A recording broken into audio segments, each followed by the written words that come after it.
en esta segunda sesión del libro de Primera de Corintios, en esta porción que va desde el 10 al 17.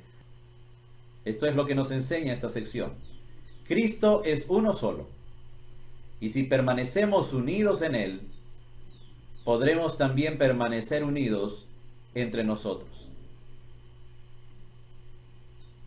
Cuando analizamos un poco el contexto de lo que está sucediendo aquí en esta iglesia en Corinto, queremos también un poco saber qué fue lo último que vimos en el capítulo 1, en la primera sección que iba hasta el versículo 9.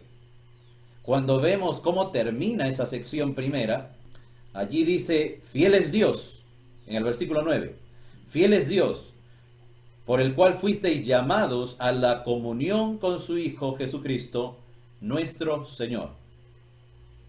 Y hablamos sobre la gracia de Dios en llamarnos a nosotros, que no merecíamos, que estábamos como pecadores errantes, haciendo lo que queríamos de nuestra vida, pero Dios nos llamó a la salvación.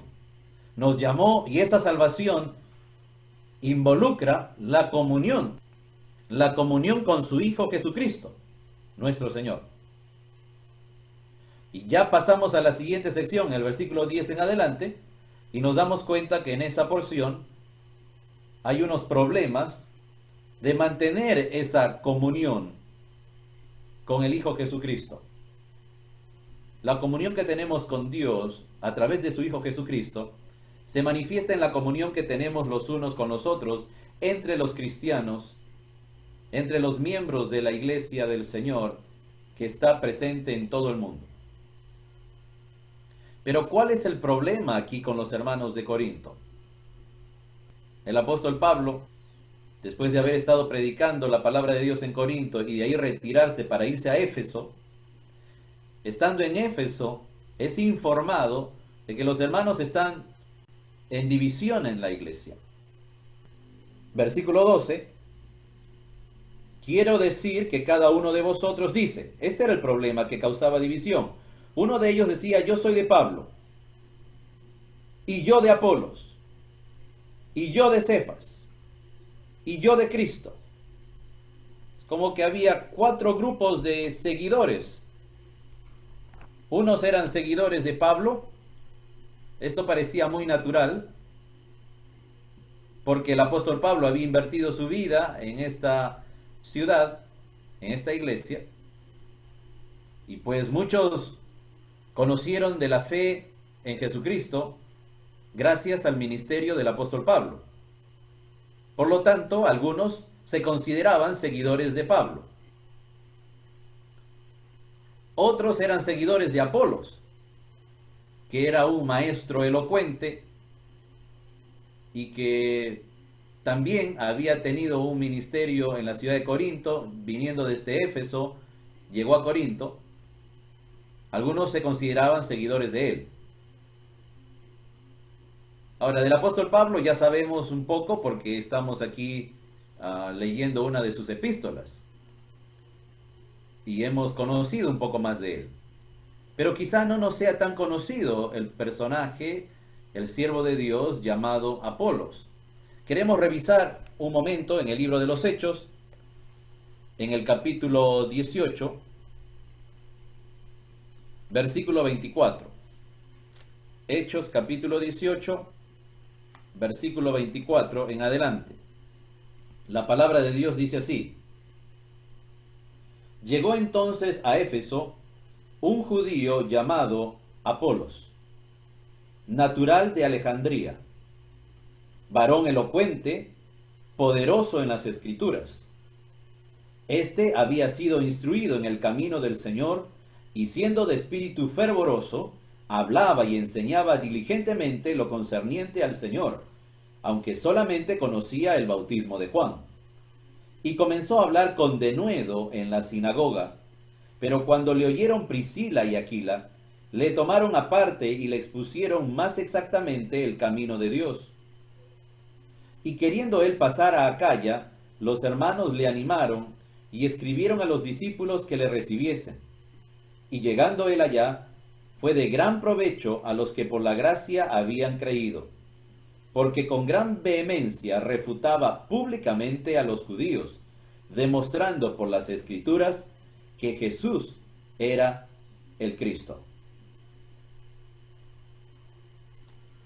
Allí ya puede conocer usted mejor quién era este predicador Apolos, que conociendo solamente, inicialmente, conociendo solamente el bautismo de Juan, predicaba fervorosamente de las Escrituras.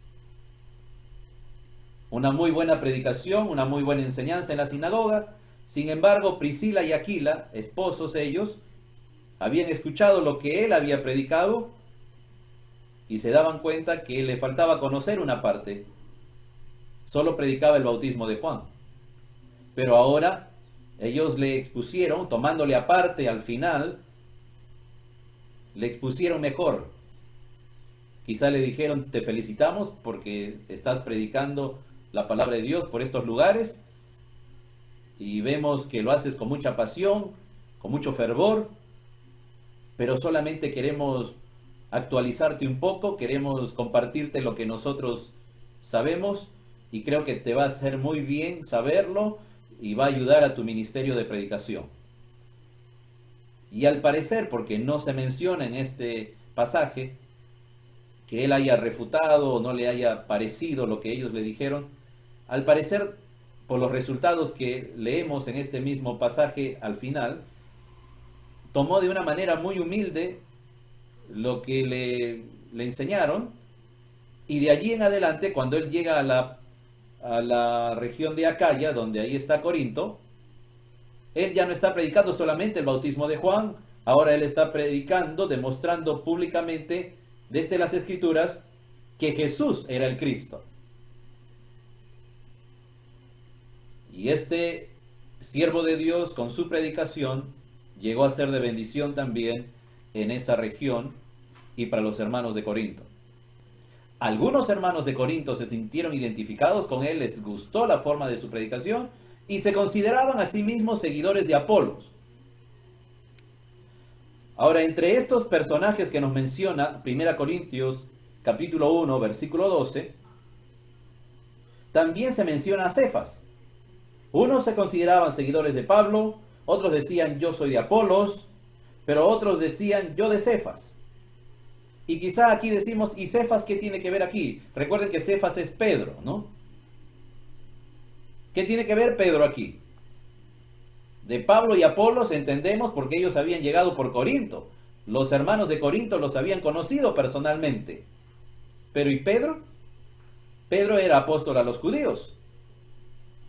No había pasado pocos años, pero tampoco muchos años, desde la fiesta de Pentecostés de Hechos capítulo 2, cuando el apóstol Pedro hace su predicación, cuando nace la iglesia en Jerusalén. Así que lo más probable es que había gente de aquí, de Acaya, de la ciudad de Corinto, que habían viajado a la fiesta, judíos fieles, prosélitos, devotos de la religión del judaísmo, que habían viajado a Jerusalén, habían estado en la fiesta de Pentecostés y habían escuchado el mensaje del apóstol Pedro. Quedaron impactados por esta predicación. Ahora, cuando Pablo llega a la ciudad y se dirige a la sinagoga, está predicando algo que ellos habían escuchado previamente de labios del apóstol Pedro. Y reconocieron ese mensaje y dijeron, esto es lo que nosotros escuchamos en Jerusalén. Mire, yo ese día, cuando el apóstol Pedro predicó, yo ya confesé mi fe en Jesucristo. Qué bueno conocerlo, hermano Pablo. Bueno, yo estoy fundando una iglesia por aquí, nos estamos reuniendo en una casa. Bueno, queremos ir donde usted está comenzando la iglesia. Pero no olvidaron a la persona de quien escucharon el mensaje del evangelio por primera vez. Y aunque llegaron a ser parte de la iglesia en Corinto, no en Jerusalén, no podían olvidar a su padre espiritual, por así decirlo, aquel que les compartió el evangelio. Bueno, tienes entonces dentro de la iglesia de Corinto hermanos que son seguidores de Pablo, otros seguidores de Apolos y otros seguidores de Cefas, de Pedro. Y parece que allí hay un grupo de cristianos un poco más espirituales. Ellos dicen, nosotros no somos seguidores de hombres. Nosotros seguimos a Cristo y solo a Cristo. Porque en ningún otro hay salvación. Solo Cristo. En realidad eso no está mal. Pero aún a eso estaba causando divisiones. Si algo es del Señor, no iba a causar estas divisiones. El problema es que aunque eran seguidores de Cristo, lo estaban haciendo con un ánimo, con una actitud divisionista. Ahora, el apóstol Pablo tiene que escribir a los hermanos y en esta epístola hacerles saber que no está bien lo que ellos están haciendo. ¿Qué dice el versículo 13? ¿Acaso está dividido Cristo? ¿Fue crucificado Pablo por vosotros? ¿O fuisteis bautizados en el nombre de Pablo? Ninguna de estas cosas, ¿verdad? Lo que les está diciendo es, si no fue crucificado Pablo por vosotros, si no fuisteis bautizados en el nombre de Pablo, ¿por qué están haciendo sectarismo dentro de la iglesia, dividiéndose, utilizando el nombre de Pablo? Como si alguna vez yo les hubiese dicho, síganme a mí, yo soy su Salvador, yo morí por ustedes en la cruz. Nunca les dije eso, ¿verdad? Y no bauticé. Y aunque luego aclara, bueno, de hecho bauticé, si alguno bauticé, solamente fue a Crispo y a Gallo. Y también en el versículo 16 dice, bauticé a la familia de Estéfanas. De allí, a los demás, no sé si he bautizado a algún otro. Como diciendo, ni siquiera me acuerdo si bauticé a algunos otros más, porque mi énfasis no está en bautizar, como para que la gente piense, bueno, si él me bautizó, él es mi maestro, a él le sigo. Y él dice estas expresiones en el contexto de los hermanos que se están dividiendo, a razón de seguirle a él,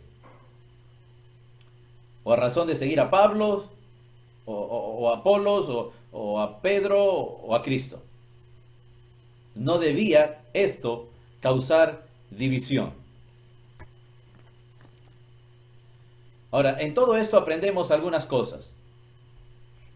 ¿Cómo les anima el apóstol Pablo en el versículo 10? Les dice, os ruego, pues hermanos, por el nombre de nuestro Señor Jesucristo, que habléis todos una misma cosa y que no haya entre vosotros divisiones, sino que estéis perfectamente unidos en una misma mente y en un mismo parecer.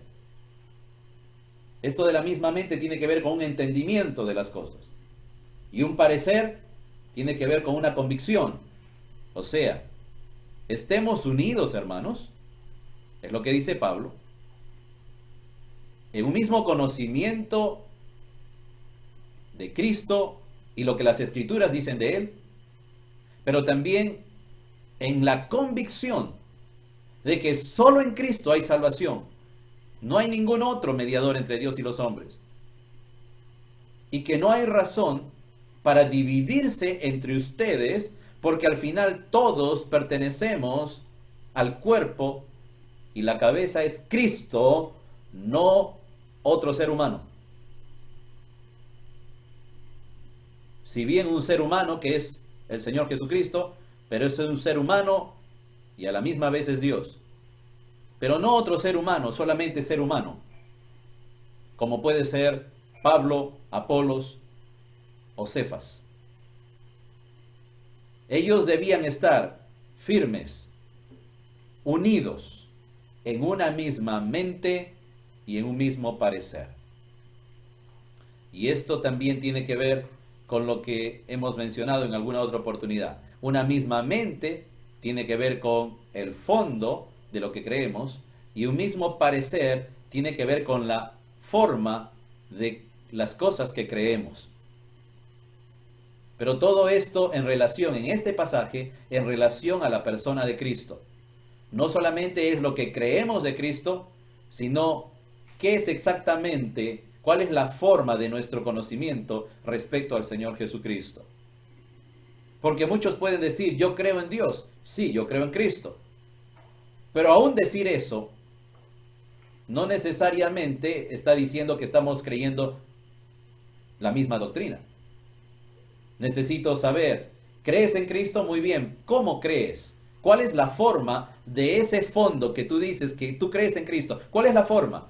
Dime cómo crees, en qué sentido. Y allí seguramente irán saliendo las convicciones personales respecto a la persona de Cristo.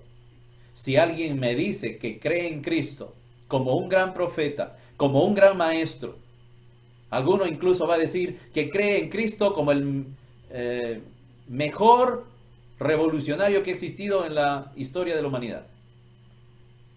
Pero nosotros, según las Escrituras, creemos que Jesucristo es el Hijo de Dios y que hay perdón y lavamiento de pecados en su sangre. Creemos que ha ascendido con ese cuerpo glorificado después de la resurrección y que está a la diestra de Dios Padre intercediendo por todos nosotros. Y que un día vendrá por segunda vez para llevar a todos aquellos que depositaron su fe en Jesucristo. Creemos que solo en Él hay salvación y que Él no necesita ningún otro ayudante para la salvación. Que Él es suficiente.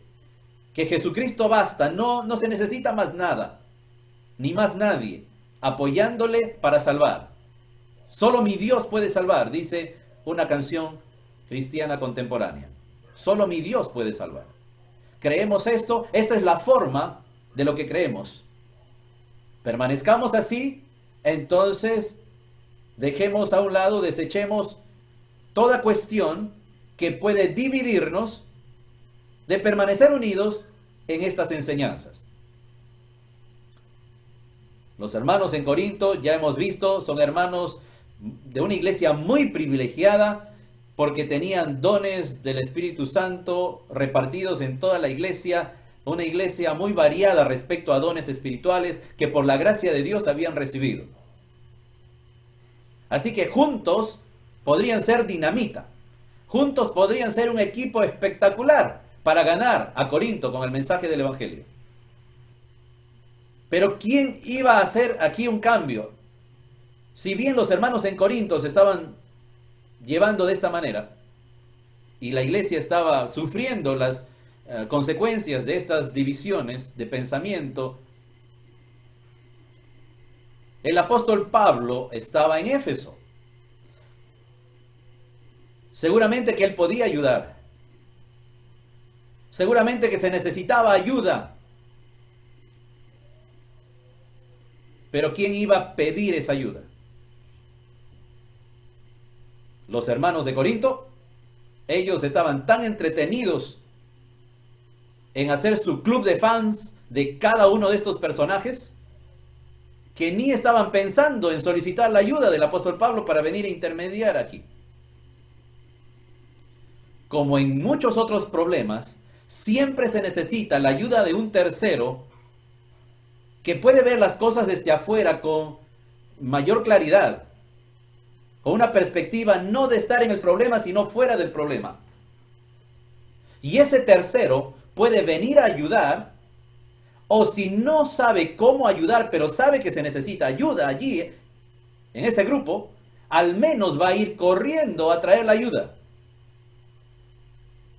Si la casa de nuestro vecino se está quemando, si el edificio de enfrente de nuestra casa se está quemando, no sabemos qué hacer. Sabemos que se necesita muchos litros de agua.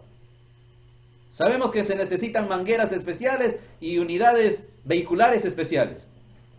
Nosotros no sabemos cómo apagar ese incendio, pero ¿qué hacemos? Buscamos la ayuda necesaria. Llamamos al número de los bomberos para que ellos vengan a ayudar.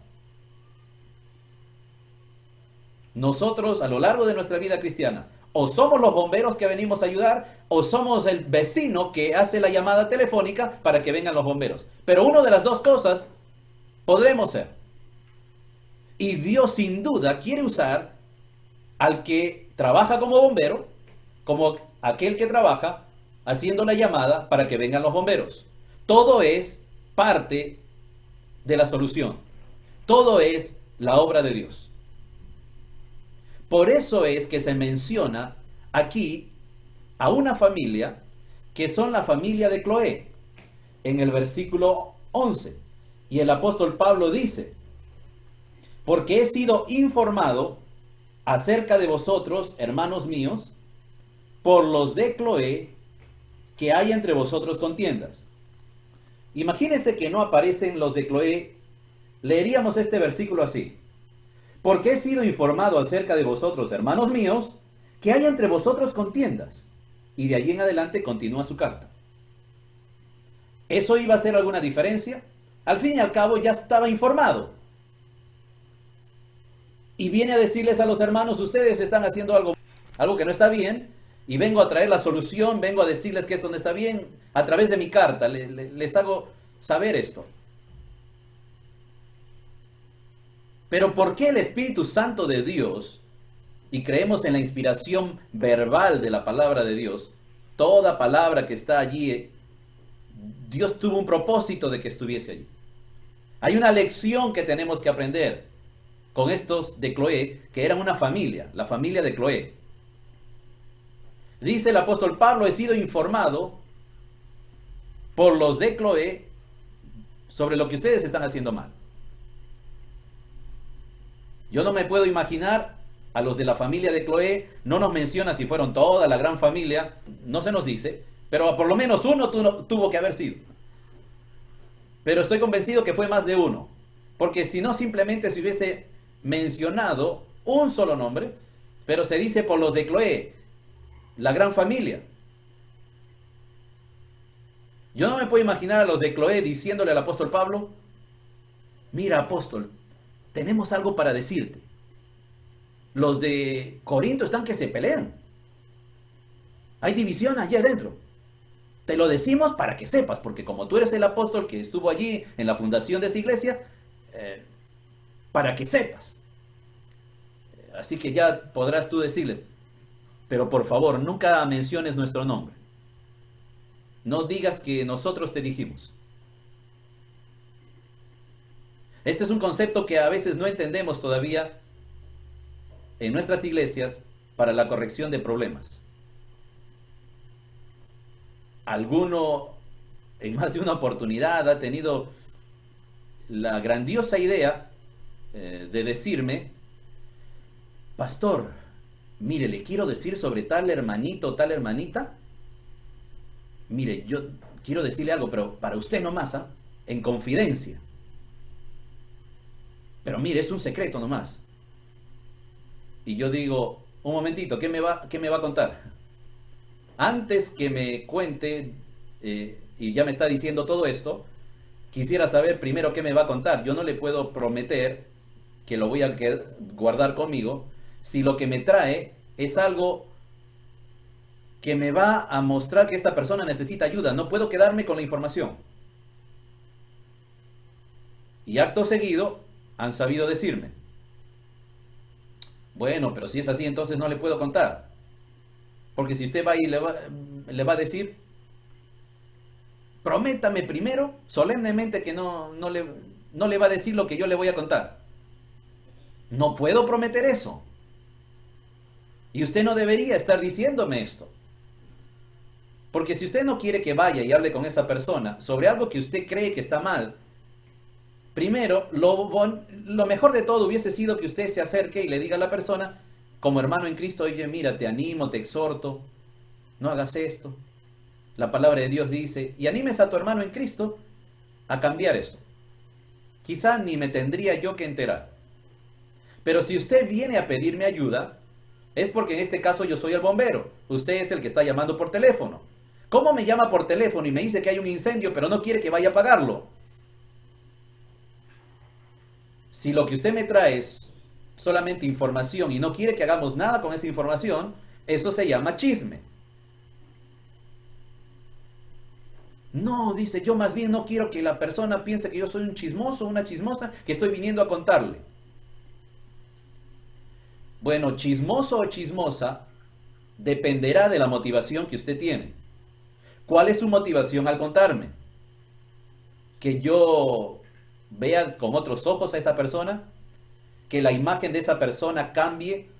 Y usted viene a contarle al pastor para que si usted veía que, no sé, yo tenía cariño por este hermano, por esta hermana, cambie mi cariño por lo que usted me va a contar. Esa motivación está mal. Si lo único que quiere es contarme algo porque solamente tiene ganas de contar lo que vio, lo que escuchó, y no tiene ningún propósito de ayudar, su motivación es incorrecta. Pero si realmente en su corazón hay el deseo de ayudar a esta persona, pero usted ve que no lo puede hacer, necesita la ayuda pastoral para esto, entonces no es chisme. Entonces usted me está advirtiendo de algo que yo no he podido notar, de algo que yo no vi porque yo no andaba por esa parte de la ciudad y usted sí vio. Porque yo no estuve en esa conversación telefónica, entonces no lo oí. Porque yo no vi ese mensaje de texto, usted sí.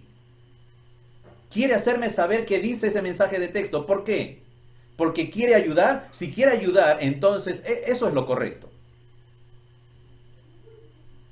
Y es importante en la vida cristiana, en nuestras iglesias, estos hombres y mujeres que harían el papel de los de Cloé en 1 Corintios capítulo 1. Porque muchas veces los líderes que están listos y dispuestos para ayudar, no pueden ayudar con exactitud, con precisión a esta persona, porque no saben exactamente qué está pasando. A veces intentamos saber en una conversación con alguien qué le pasa a esta persona. ¿Por qué está tan desanimada? ¿Por qué no tiene ganas para la vida espiritual? ¿Por qué trae ese desánimo? Y llega a la iglesia pero arrastrando los zapatos y sentándose allí porque simplemente tiene que venir y estar. Y no entendemos qué le pasa. Hablamos con esa persona como encargados, como líderes de la obra de Dios, intentando ver qué cosa está pasando. Preguntamos y repreguntamos y repreguntamos. Pero ¿qué pasa si la persona ha decidido ocultarnos lo que realmente le pasa y no busca ayuda? Y nunca vamos a poder saber exactamente por qué mi diagnóstico no da en el clavo, porque no tengo todos los síntomas descritos con sinceridad. Pero gracias a alguien que se parece a los de Cloé y viene y me dice: pastor, yo vi a fulano de tal o vi a fulana de tal en tal lugar, en tal esquina, a tal hora, y también él o ella me vio, sabe que yo lo vi o yo la vi. ¿Qué hago yo con esa información? Bueno, voy a decirle: mira, esto ha pasado. La persona, si no quiere ayuda y si quiere seguirse hundiendo en el pecado, me va a decir: no, eso no es verdad. Yo no sé por qué están inventando. Será su palabra contra la mía, que no tiene ninguna prueba. Por eso es que cuando alguien me trae una información así, yo digo: ¿estás dispuesto o dispuesta a que yo te mencione? Cuando hable con esta persona, le diré: tal hermano, con nombre y apellido, me ha dicho esto, que te vio en tal lugar. Ya no va a poder negar, porque también se vieron cara a cara. Esto va a traer una ayuda tremenda en solucionar estos problemas espirituales dentro de la iglesia. Yo sé algo, que si Dios me permite ver, oír, leer o saber de alguna manera que hay un hermano en Cristo que está pecando contra Dios, que está haciendo algo malo, si yo lo guardo para mí, no soy un cristiano confidente, me convertí en un cristiano cómplice del pecado de mi otro hermano, a quien yo vi, escuché o leí algo, y me quedé callado. No soy mejor cristiano. Así que decir a alguien, en este caso como mi líder espiritual: tenga usted la libertad de usar mi nombre para decir que yo le dije. En algunos casos hemos tenido incluso que confrontar en una reunión Confrontar por decir algo, confrontar cruce de información, siempre intentándolo hacer dentro de los términos de la paz para buscar la mejoría de todos en el grupo. Y he tenido que confrontar información y es diferente cuando la persona dice yo te vi. No puedes mentir porque yo te vi, nos saludamos. Estabas allí haciendo algo que no era correcto. Es más difícil que la persona ahora se pueda negar. Porque hay una prueba contundente. Ahora los de Cloé eran hermanos, una fuente segura de información. El apóstol Pablo no iba a tomar cualquier fuente para venir donde los hermanos de Corinto a decirles, mira, por ahí alguien me dijo, me contó un pajarito. Eso no funciona en estas cuestiones serias de la obra de Dios. Fulano de tal me dijo. Así que considere usted que ser Cloé o de la familia de Cloé en la obra de Dios es un papel importante que puede ayudar mucho a quienes están en el liderazgo tratando de llevar la obra de Dios de la mejor manera. Cuando entendí este principio, comencé a aplicarlo a mi vida y a saber que si yo vi algo, hubiese querido no ver, hubiese querido no estar en ese lugar, en ese momento, porque eso no me hizo cómplice todavía, me hizo conocedor del hecho. Si lo guardo para mí, soy cómplice. ¿Quién debe saber esto? Ahora, la cosa es, ahí se va a ver qué motivación tengo. Cuando se sabe a quién le conté. Yo no voy a tomar una casa que se está incendiando y llamar por teléfono a los que hacen show infantil. No tiene ningún sentido eso. Tengo que llamar al número correcto, a los bomberos. Si los de Cloé tomaron la información y se lo contaron al apóstol Pablo, es porque él era el líder encargado de poder hacer algo. Si yo sé una información y voy y se la cuento a otro hermano que no tiene la capacidad y la autoridad para solucionar el problema, ¿para qué le cuento entonces? Oye, ¿sabías qué? Yo vi a fulano de tal en la calle haciendo tal y tal cosa. ¿Se entera el pastor? Ah, no sé, tú y yo no vimos nada. Hoy no te conté nunca nada, ¿eh? Eso es tremendo pecado delante de Dios. No vayas y se lo cuentes a tu amigo. Ve y cuéntale al líder que va a poder tomar parte en la solución. Y una vez contado a tu líder, no se lo cuentas a nadie más. Si haces esto, si tomas las precauciones para hacer esto, seguramente es más fácil ver que tus motivaciones son motivaciones de querer ayudar. Y nadie se debe sentir mal de ser uno de los de Cloé. Nadie se debe sentir mal, ni chismoso, ni que le estoy fallando al otro y estoy siendo infidente. Bueno, yo le cité de alguna persona que en algún momento me dijo esto, ¿no? Yo le cuento a usted, pero para usted, no se lo diga a fulano de tal. Le digo, pero fulano de tal es el que me estás mencionando y necesita ayuda. Ah, yo no sabía que usted iba a ir a contárselo. Si no, no le hubiese contado. Peor todavía. O sea, no tenías ninguna ganas de ayudar. Le dije, lamentablemente, y qué bueno que al inicio de la conversación yo te dije que no te podía prometer nada y aún así has querido contarme. No te prometí nada, yo necesito hablar con esta persona. ¿Estás dispuesto a que dé tu nombre? No, yo no, para eso, ¿no? Y se molestó. Me dijo, usted es un infidente. Y se fue. Digo, ahora resulta que yo soy el infidente. Sí, yo anduve buscando información en usted. Usted vino a contarme algo.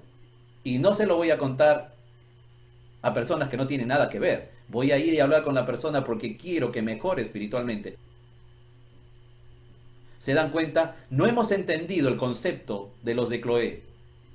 Para ser de los de Cloé, primero, debo ser valiente para decirles a los encargados pueden mencionar mi nombre, que yo le dije, y usted lo sabe porque yo se lo conté. Porque si no, de otra forma usted nunca lo hubiese sabido. Y en segundo lugar, no solamente es valentía, pero en segundo lugar también es amor por la obra de Dios. Y recuerden que la obra de Dios son las personas. La obra de Dios no son las estructuras, los edificios, los programas. La obra de Dios son las personas. Debo amar a la obra de Dios que está haciendo en la vida de mis hermanos en Cristo. Sientas en su vida que es una bendición ser aquellos de Cloé que informan al líder que puede hacer algo con el problema. Esto es algo que podemos aprender de aquí, de este capítulo, mencionando a los de Cloé.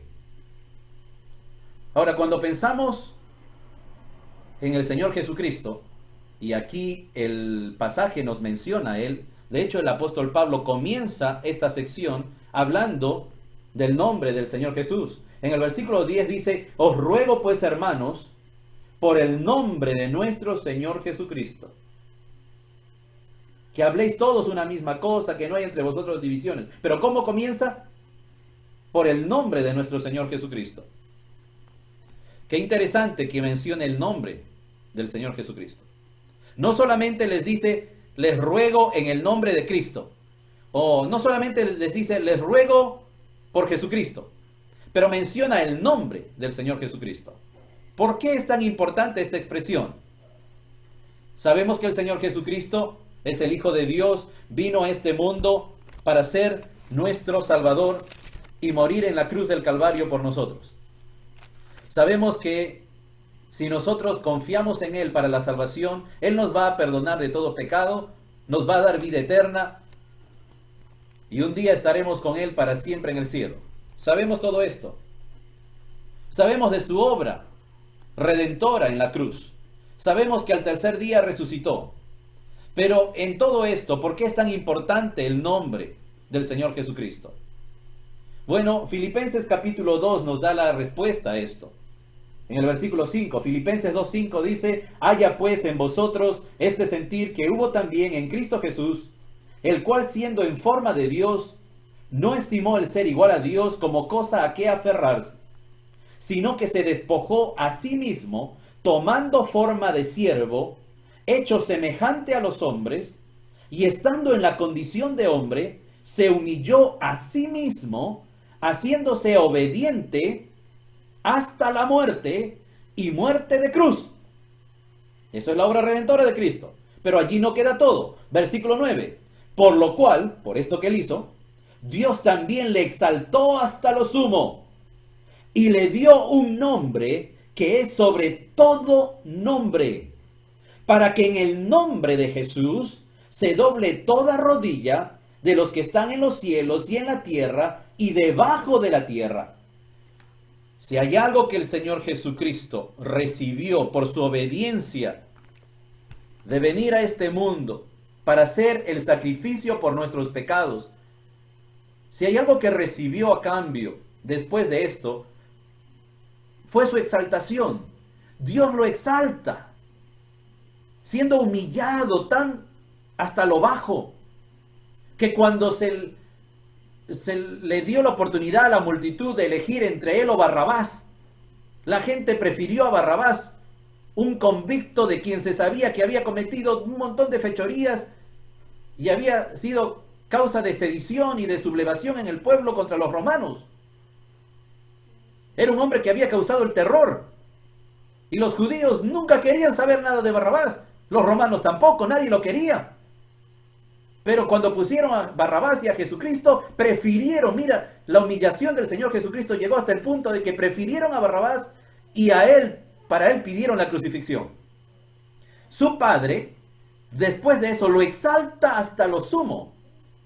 Y parte de esa exaltación tiene que ver con que le dio un nombre que es sobre todo nombre. Para que en el nombre de Jesús, poderoso nombre, solo en su nombre hay perdón de pecados. Su nombre tiene poder. Así que el apóstol Pablo dice, les ruego en el nombre del Señor Jesucristo. En ese nombre que nos habla de su señorío, en ese nombre que nos habla de su exaltación, en ese nombre que nos habla de quién Él es Rey de reyes y Señor de señores. En ese nombre, sin igual, nombre celestial, nombre que es sobre todo nombre, les ruego que por favor mantengan la unidad en el cuerpo de Cristo, de esta preciosa iglesia, la cual Él lavó con su preciosa sangre, para presentarse a sí mismo una iglesia gloriosa, que no tuviese mancha, ni arruga, ni cosa semejante, sino que fuese santa y sin mancha. Efesios capítulo 5 nos habla de eso. Si Cristo hizo eso por su iglesia, ¿por qué nosotros, hermanos de Corinto, estamos causando divisiones entre nosotros? Ahora, cuando pensamos en el Señor Jesucristo, en sus últimos días antes de ir a la cruz, Él está en el huerto del Getsemaní orando a su Padre Celestial, y Él hace una oración que nosotros la conocemos como la oración intercesora por sus discípulos. Y algo que Él pide allí a su Padre Celestial, hace una oración muy hermosa. Dice en San Juan capítulo 17, versículo 15, no ruego que los quites del mundo, sino que los guardes del mal. No son del mundo, como tampoco yo soy del mundo. Santifícalos en tu verdad, tu palabra es verdad. Como tú me enviaste al mundo, así yo los he enviado al mundo. Y por ellos yo me santifico a mí mismo, para que también ellos sean santificados en la verdad. Mas no ruego solamente por estos, sino también por los que han de creer en mí por la palabra de ellos. Eso ya nos involucra a nosotros. Para que todos sean uno, como tú, oh Padre, en mí y yo en ti, que también ellos sean uno en nosotros, para que el mundo crea que tú me enviaste. La gloria que me diste yo les he dado para que sean uno, así como nosotros somos uno. Yo en ellos y tú en mí, para que sean perfectos en unidad, para que el mundo conozca que tú me enviaste y que los has amado a ellos, como también a mí me has amado. El Señor Jesucristo en esa oración ruega también por la unidad de aquellos que iban a creer en Jesucristo por la palabra de los apóstoles. El evangelio se iba a regar por el mundo. Donde quiera que el evangelio llegue, la oración del Señor Jesucristo es una oración para cada uno de ellos, para cada uno de nosotros. Hemos creído en Cristo, pero creer en Cristo y ser parte del cuerpo de Cristo, cada uno separado por su lugar, no tiene ningún sentido. Por eso es que no recibimos a Cristo y nos vamos a nuestra casa a hacer nuestra vida como siempre. Por eso es que animamos a alguien que ha recibido a Jesucristo, que comience a leer su Biblia, que comience a orar, pero que también comience a congregarse con otros hermanos en Cristo, perfectos en unidad. Bueno, esto es solo la base de todo esto, porque alguno podría estar congregando en una iglesia, pero aún así no sentirse parte del grupo. Los hermanos de Corinto eran ya una iglesia establecida, tenían dones espirituales, pero aún así no estaban solícitos en guardar la unidad del Espíritu en el vínculo de la paz. Es lo que nos dice Efesios 4. Necesitamos hacer algo. Reconocer que la unidad dentro del cuerpo de Cristo no es una idea del apóstol Pablo, no es una idea de algún pastor o líder influyente del evangelio. La unidad dentro de la iglesia es la oración misma del Señor Jesucristo por todos aquellos que han creído en Él. Ahora, cuando el apóstol Pablo está escribiendo esta carta a los hermanos de Corinto, la idea central de su carta, o al menos de esta sección que hemos leído hoy, tiene que ver con que Jesucristo es uno. Y si nos mantenemos unidos a Cristo, podremos mantenernos también unidos entre nosotros. Cuando Él les escribe esto, la respuesta que se esperaba de todos ellos, de los hermanos en Corinto, cuando leían esta epístola, es que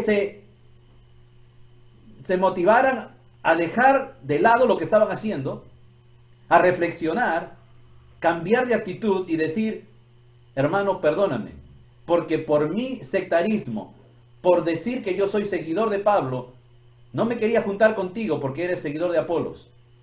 Perdóname, hermano, tú que dices ser seguidor de Cefas, porque yo, que me consideraba solamente seguidor de Cristo y de ningún otro hombre, pero aún así no me quería juntar contigo.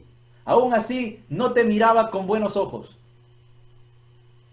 Debía haber un cambio en respuesta a esta carta que el apóstol Pablo había enviado.